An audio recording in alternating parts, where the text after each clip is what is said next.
We're back. After a 4-month new baby break, Love, Rinse, Repeat is recording once more, and we're back with a bang. I mean, I don't know why I say we, it's me, it's a one-man show, but we're back with a bang, a slate of new interviews with a raft of incredible guests. So be sure to hit that subscribe button and share liberally with friends, with family members, and with noisy and nosy neighbors. One of the many surreal stories to dominate the news while Love, Rinse, Repeat was on break was that of the gender reveal party in California that incited a devastating wildfire. Parties of this nature, despite receiving a lot of creative skewering, continue to grow increasingly elaborate and prevalent.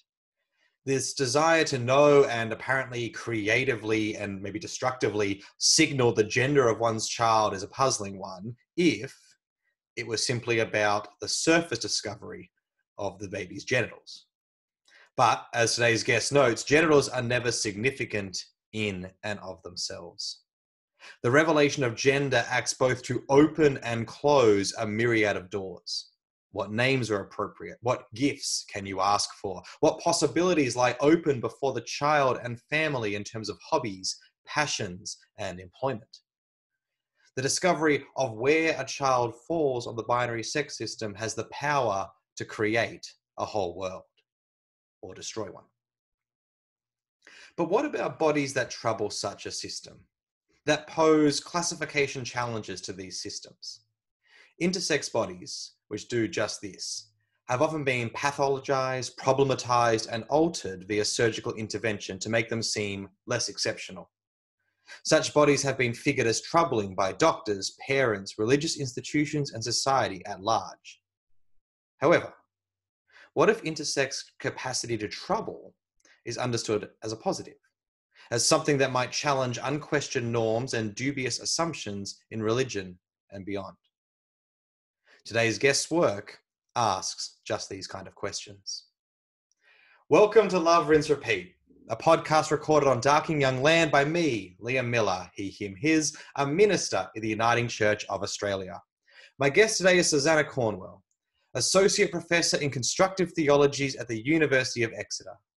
She is the author of Sex and Uncertainty in the Body of Christ, Routledge 2010, Controversies in Queer Theology, SCM Press 2011, and Unfamiliar Theology, Reconceiving Sex, Reproduction, and Generativity, Bloomsbury 2017. Today, we are discussing her edited volume, Intersex, Theology and the Bible, Troubling Bodies in Church, Text and Society, published with Palgrave Macmillan. It's great to be back. Susannah Cornwall, welcome to Love, Rinse, Repeat, and thanks for joining us. Thank you. It's great to be here. So maybe we just get a bit about, just where you're based, where, we're talking, we're not obviously, no one's in the same room these days, but we're definitely not in the same room. A little bit where you're based and what work you're doing at the moment. Yeah, so I'm Associate Professor of Constructive Theology at the University of Exeter in the UK. And people have never heard of Exeter, so I normally say it's about 3 hours away from London and about an hour from Bristol, for people that have heard of Bristol. So I'm in the University of Exeter. I'm in a theology and religion department. So I teach constructive theologies. This year I'm teaching an option module in queer theologies and queer theories. And I also teach kind of introductory material on constructive and contextual theologies also. Oh, great. Well, we'll make sure we link to Exeter in the notes below in case anyone wants to come and take a class. Theological education. I'm all for it. So we're here today to talk about an edited volume of yours, which is Intersex, Theology and the Bible, Troubling Bodies in Church, Text and Society, which is out through Palgrave Macmillan. I picked this up. Palgrave did like a wild sale last year. I think everything was like £10, no shipping. I spent a bad amount of money. But I got so many books. Yeah, there was some excellent things. So keep your eye out for good sales from Palgrave, or tell your library to get it. But so we're going to talk about this book. Let's just start with broadly. I guess there's two kind of questions here: the how and the why. So why this book, and I guess like kind of how does it come about that you began to pull it together? Okay, so I'll go back quite a long way. So back in 2004 to 2007, I was doing my PhD. So that was also in a theology and religion department. In fact, I now teach in the same institution that I did my PhD in. So that was in Exeter. Finishing right before the GFC, just a great time to be, right. ending doctoral work. So in the PhD, how I came to the PhD was that I'd come across some people who had been talking about the fact that as children or as young teenagers, sometimes they had, without their consent necessarily, or really without their full knowledge of what was going on, they had undergone surgery to correct something unusual about their anatomy, usually their genital anatomy, because they'd been born with genital anatomy that was atypical, unusual in some way. And to be honest, that was the first that I kind of heard of intersex, which was the term that was being used. I'd probably heard the term hermaphrodite, but wasn't really sure that pertained to something that actually happened in the world, as opposed to something mythological. And certainly I didn't know very much about the way that intersex was kind of treated medically. But what I came across in the early 2000s as I was preparing to start the PhD were people who, as adults, were talking about how unhappy they were about what had happened to them. So there was one piece in particular that I came across that was a real catalyst for me by somebody called Esther Morris Lydolf, who was talking about the fact that she'd been born with a physical condition that meant she had no vaginal opening.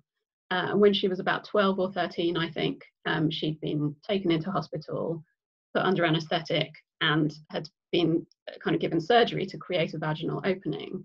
So from the perspective of an adult, she was kind of talking about that and talking about how distressing she had found that, because she said, I was a young teen, I'd begun to get to know my own body by then.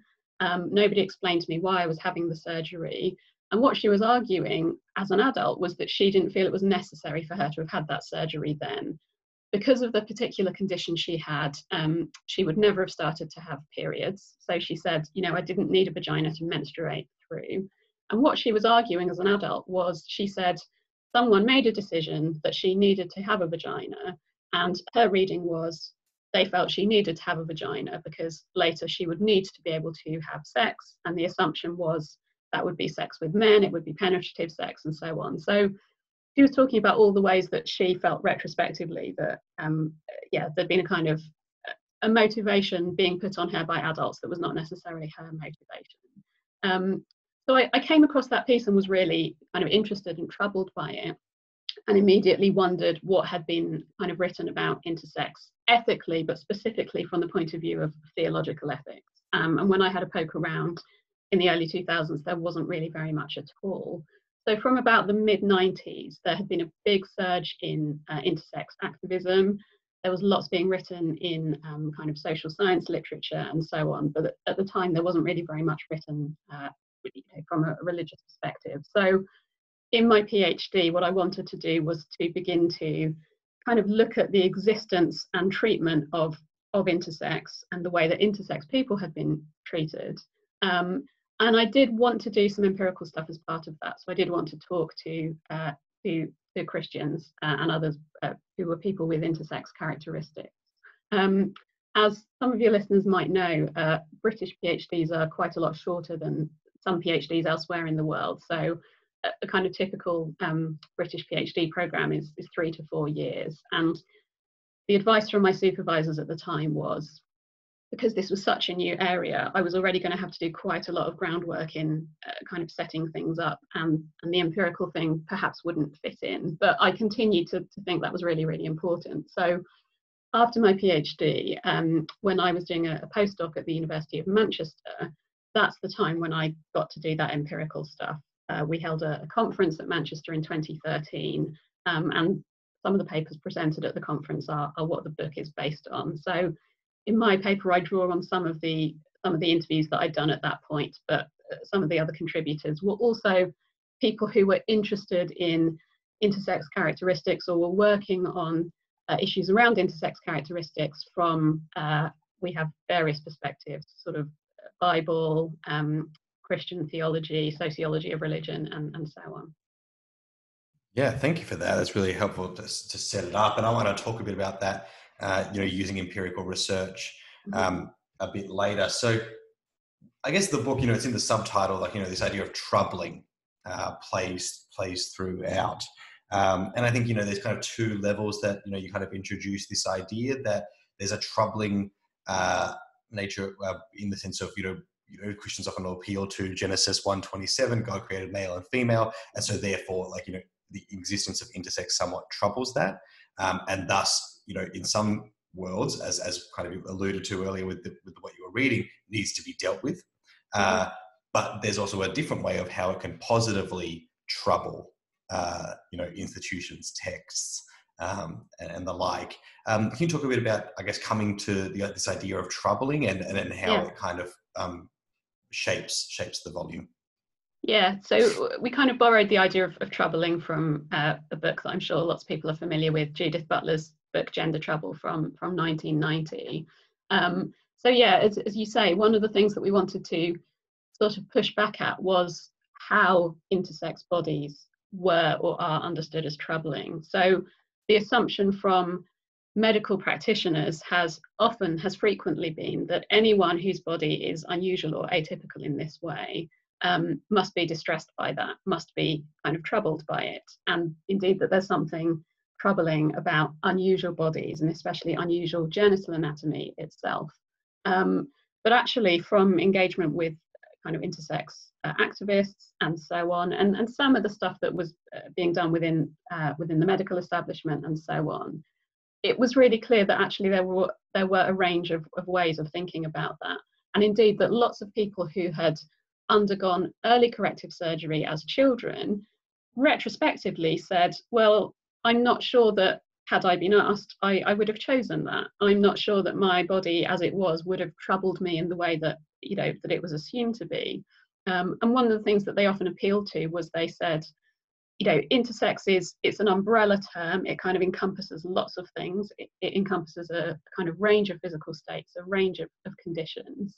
Mostly, those are not conditions which are going to, they don't cause illness as such. There's a genital difference, sometimes a difference of other parts of reproductive anatomy as well, but not things that are going to make somebody ill, not things that are kind of pathological in that way. So the question was, why has it so often been assumed that people need to be corrected? A lot of the kind of medical paradigm that was operative in the last few decades, and things are changing a bit now, but in the last few decades was based on research by a sexologist called John Money, who was based at Johns Hopkins University in Maryland in the US. And Money was really one of the first people who distinguished between the idea of sex as something biological, and then gender as something psychological and something to do with identity. But John Money's theory was that the gender of young children was basically plastic until the age of about 2.5. And he felt that the gender identity somebody came to have was basically based on their upbringing, on the way that they were treated. And so he felt that it was really important that young children received unambiguous messages about the gender that they were being brought up in. And what he was anxious about was that if there were children with intersex bodies, intersex characteristics who were not corrected as he saw it, basically their parents wouldn't know how to treat them. They wouldn't know how to respond to them, and that those children would grow up to be kind of psychologically confused. And that's one of the reasons why the early corrective surgery paradigm became so widespread.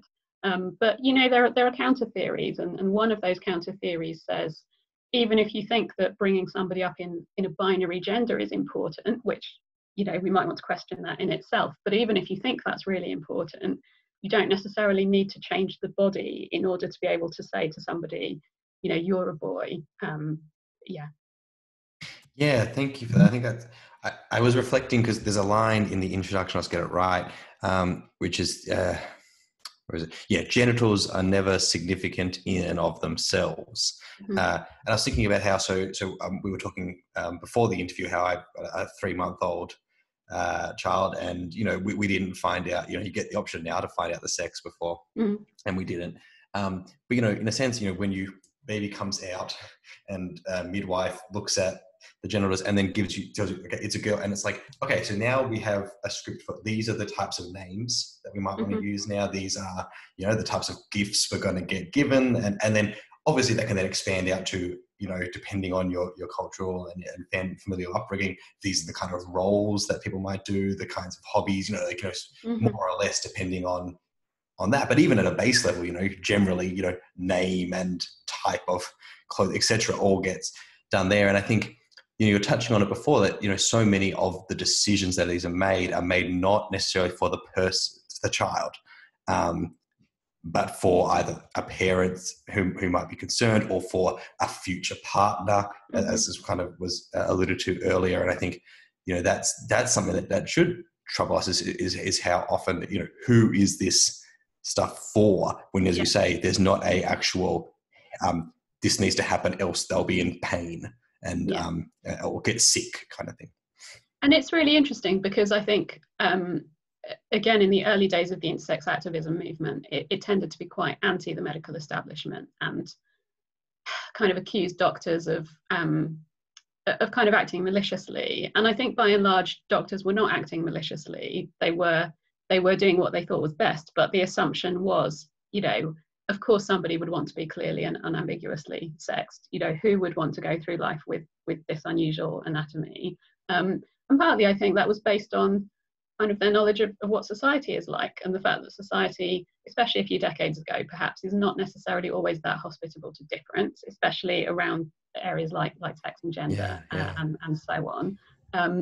So, again, we were kind of thinking about all that as well, and the way that the bodies of people with intersex characteristics, do trouble some of these assumptions, but especially from the point of view of religious institutions. So why is it that religious institutions, churches and so on in particular, have sometimes seemed to set particular store by the existence of unambiguously male or unambiguously female bodies and gender identities that kind of map onto that in appropriate ways? That was an inverted commas for anybody listening on the podcast. What's going on there?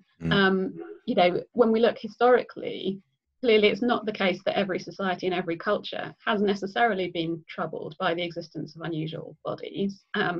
It's maybe something that is being talked about now more than it used to be, but it's not that it never happened in the past. Different societies and cultures have had ways of dealing with it, of figuring people, of making kind of legal provision and social provision and so on. As a Christian theologian, I'm especially interested in some of the theologies that almost take for granted that everyone is sexed as male or female. And one of the questions I was interested in, right back from the beginning of my PhD research 20 years ago was, what is it that is so challenging about the idea that actually not everybody fits into that model?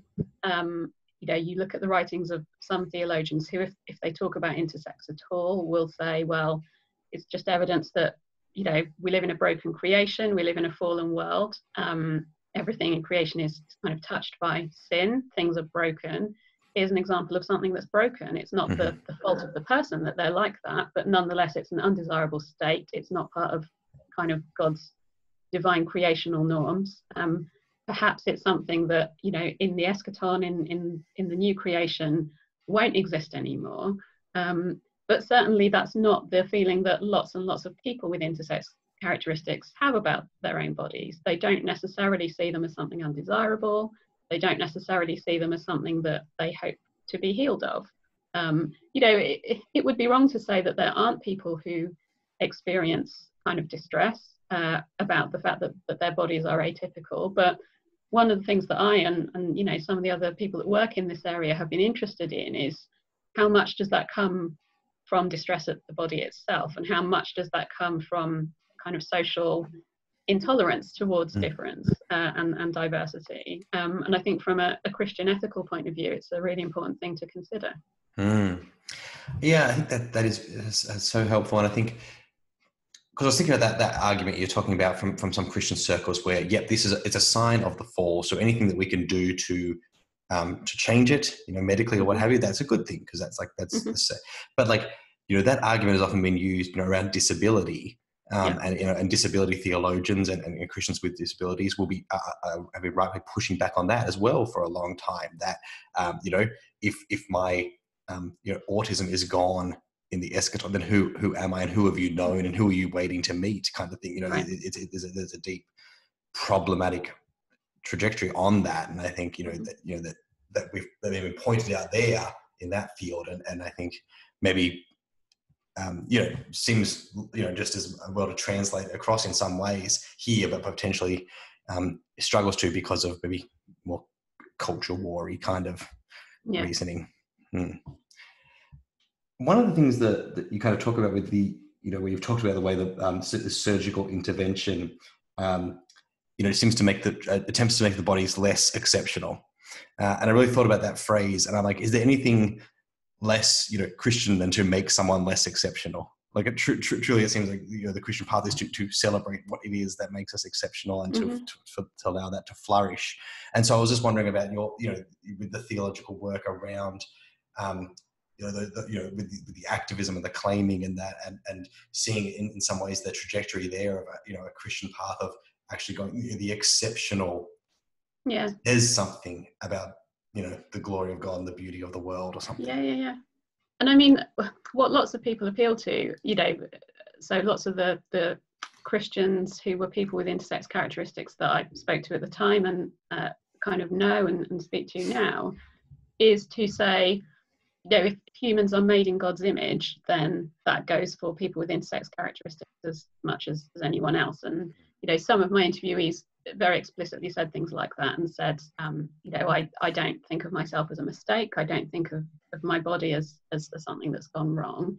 The difficulty, of course, is that, you mentioned disability a minute ago, and actually the area of disability theology and kind of disability studies and disability activism more broadly is kind of really useful here to kind of think through this stuff with, because disability theology does lots of really useful work about, how do we define what constitutes a healthy body or an ill body? How do we define what constitutes a good body or a problematic body?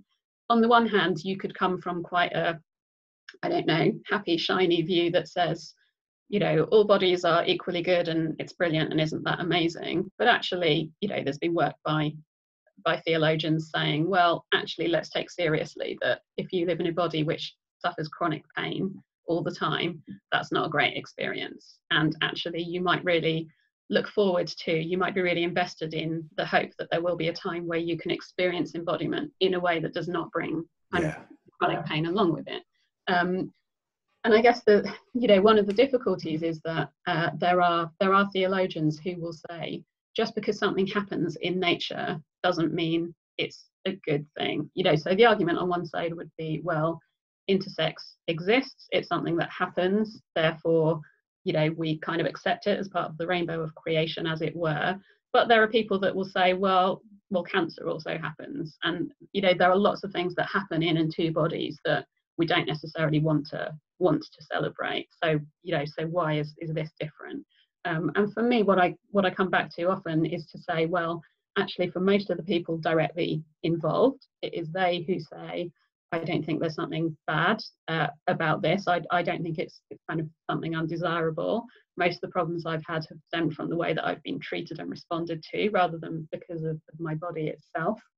There are people who have used language like genocide and erasure to talk about surgeries done, non-consensually on children in particular with intersex characteristics, and have said, that's been a systematic erasure of a particular kind of bodily experience, a particular kind of bodily existence.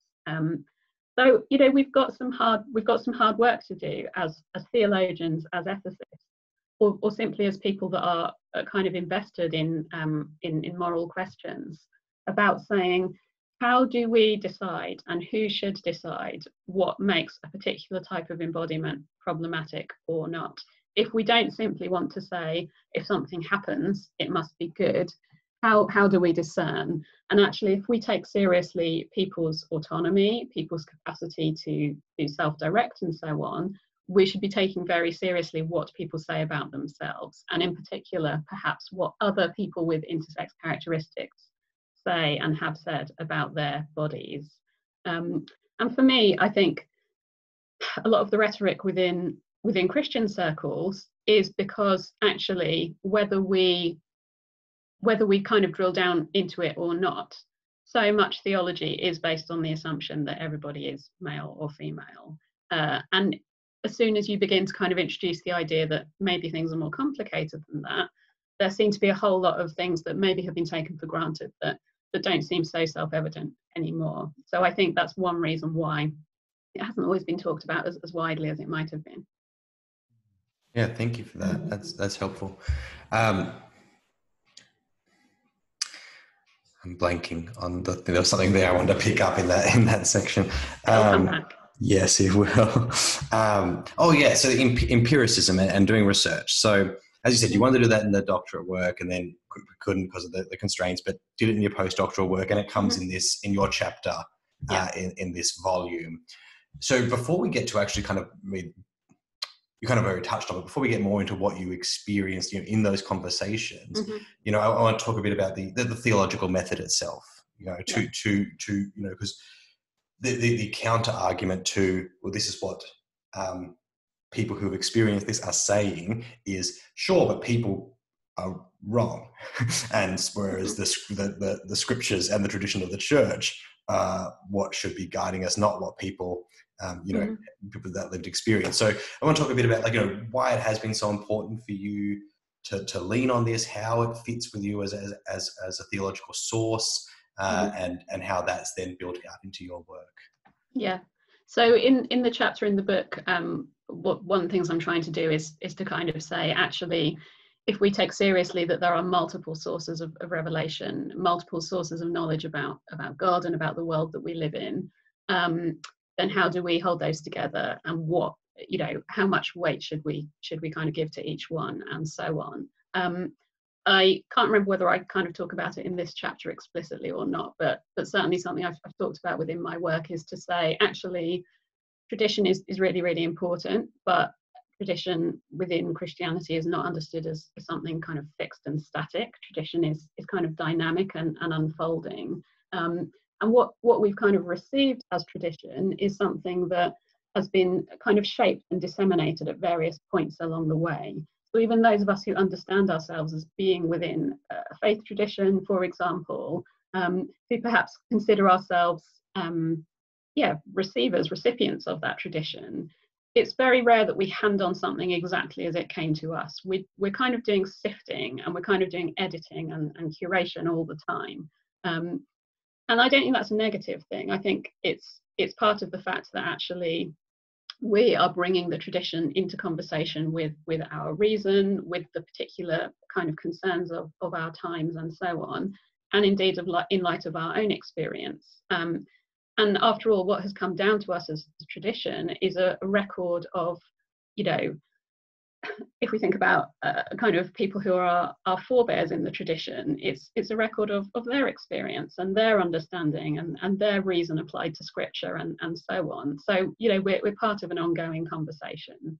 And for me, one of the things that I found troubling was that the little that had been written about people with intersex characteristics from a kind of Christian theological perspective didn't really seem to have spoken to them about what that was like for them and what that kind of meant for them.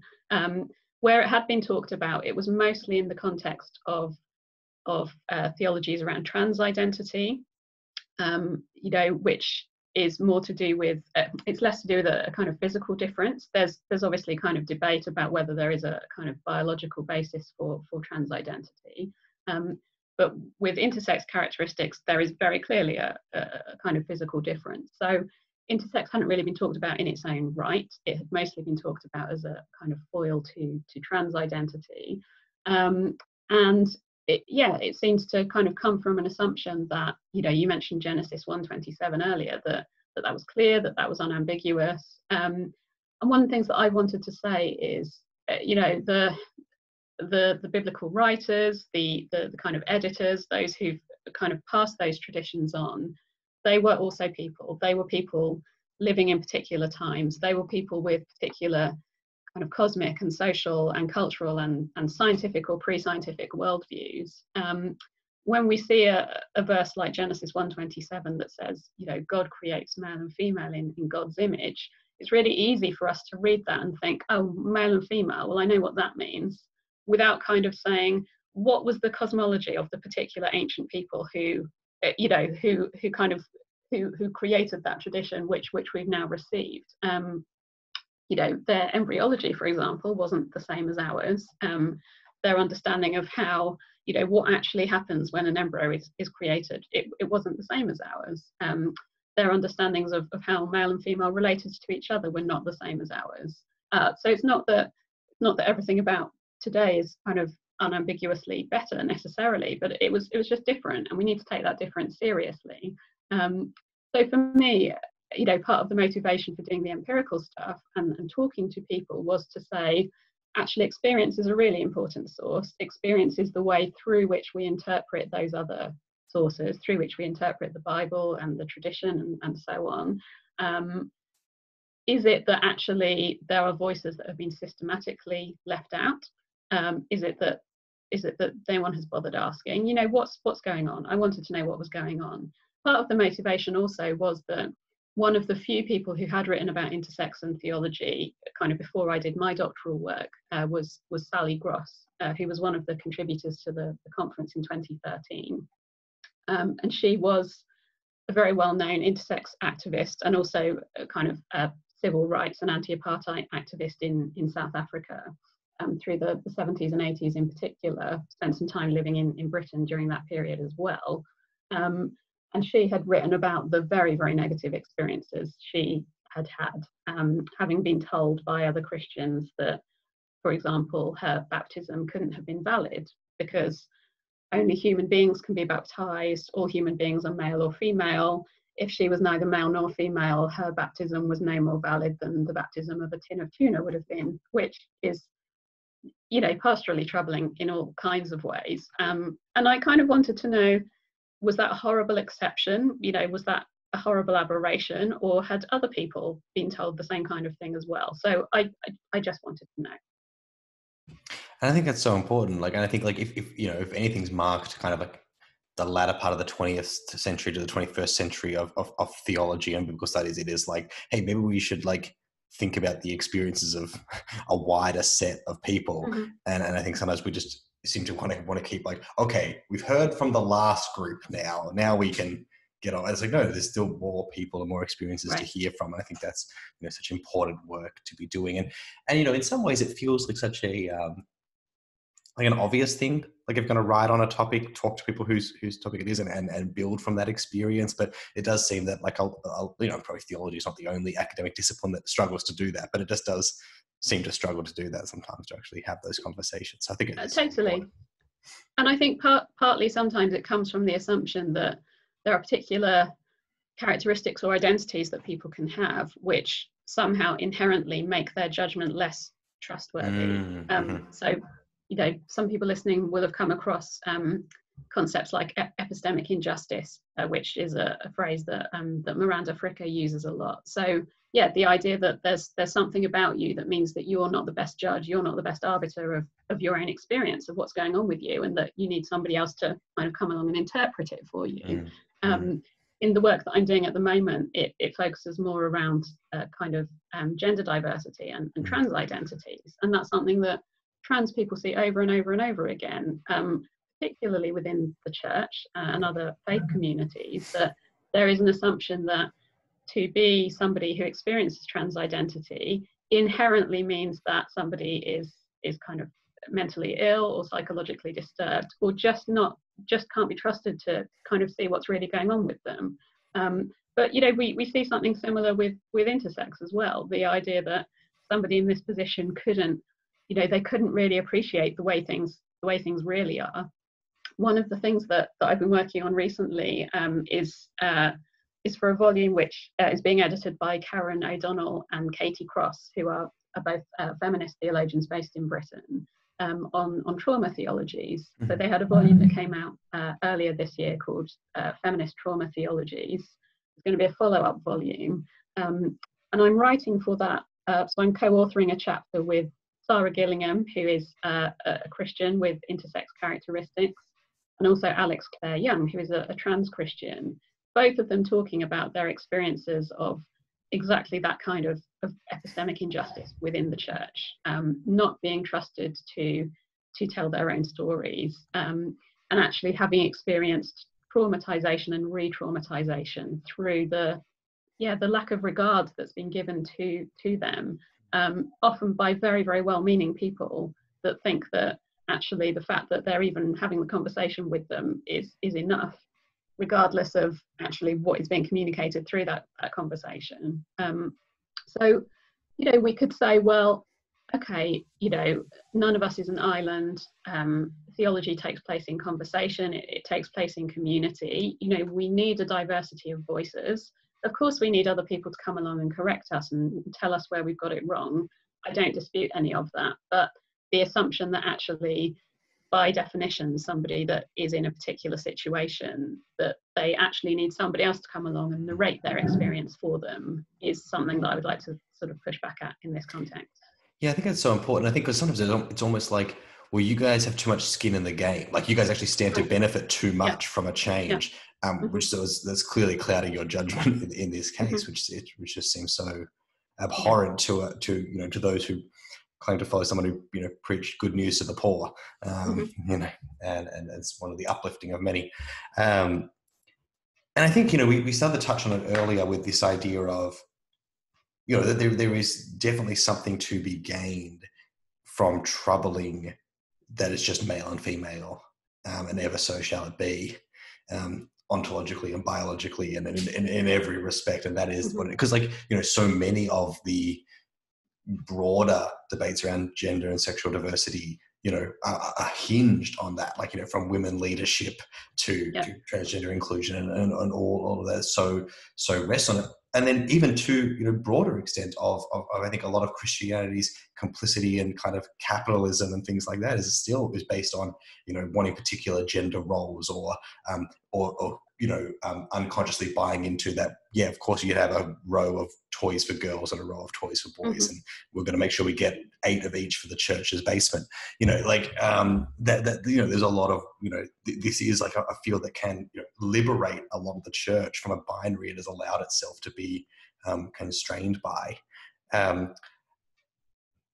You can respond to anything in that or nothing. Or I guess the part that I kind of wonder about is, as you've seen this field grow over 15 or so years, and hopefully going to continue to grow, what's the work you're looking forward to seeing or hoping that's going to emerge? I mean, obviously some exceptional work that you're already involved in, but just what are the things you're like, full books need to be just on this subtopic of this whole field? Genesis 1:27 is a clear one, but just whole things need to be blown up. What would you like to see? So, I mean, one of the things that has happened in the last 15-20 years is much more work being done on intersex from all kinds of areas. So you will know, being in Australia, because Australia is one of the countries that does now have a kind of legal designation for somebody that is not male or female. It's it's possible to get a passport with that designation. That's happened in part because of campaigning by figures like Tony Brither, who's a very high profile intersex person in Australia. But a kind of recognition that there's all kinds of reasons why binary categories don't necessarily do justice to lots and lots of people. Sometimes because they have a physical difference, as in the case of intersex characteristics. Sometimes because they kind of have a difference of identity, as with gender diversity and so on. But we're seeing lots and lots more reflection on the need for more widespread legal recognition, kind of more explicit protection for intersex rights. So within Europe, kind of going back about sort of 7 or 8 years, there are statements that have come out from bodies like the Council of Europe, for example, saying that actually early corrective surgery done non-consensually on children with intersex characteristics should be thought of in the same bracket as torture.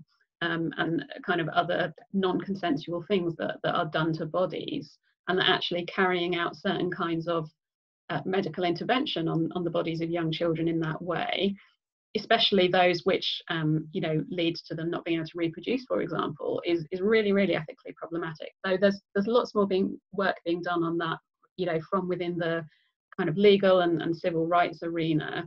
Some of the people working in that area who are my colleagues and others, one of the areas that I'm kind of really excited to develop is to say, what are some of the tensions between appeals to things like human rights discourses and what's going on within certain faith communities? So why have some faith communities been quite circumspect about the language of human rights, for example? Is it coming from quite a cynical place because it's a challenge to what people would say is kind of divine authority, but authority that then kind of manifests within particular religious institutions, for example?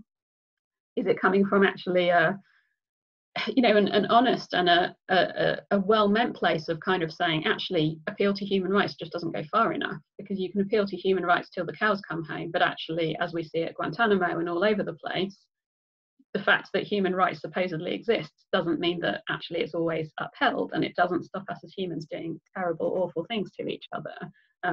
So is there something that we should be kind of thinking of and appealing to alongside human rights? So people like Nicholas Waltensdorf and Rowan Williams and others have kind of said, rights language it's just quite combative. It assumes that somebody is claiming rights over against something or someone else. Is that the best place to start? And one of the things that I've been working on recently is a suggestion that actually some faith traditions, so Christianity among them, Judaism and Islam also, what they have had a really, really strong tradition of is the idea of sanctity of life and the idea of the importance of bodies and of embodiment. And we see that obviously in particular within Christianity, within the doctrine of incarnation, which says actually embodiment is not something to be disparaged. In fact, it's one of the ways that God has kind of entered into the world in Christ. Therefore, materiality is not something to be escaped or transcended. Bodies are something to be taken really, really seriously. I think one of the ironies of some conservative Christian responses to intersex is I think they've come from a place that says we want to take maleness and femaleness really, really seriously. We want to say all humans are not identical with one another.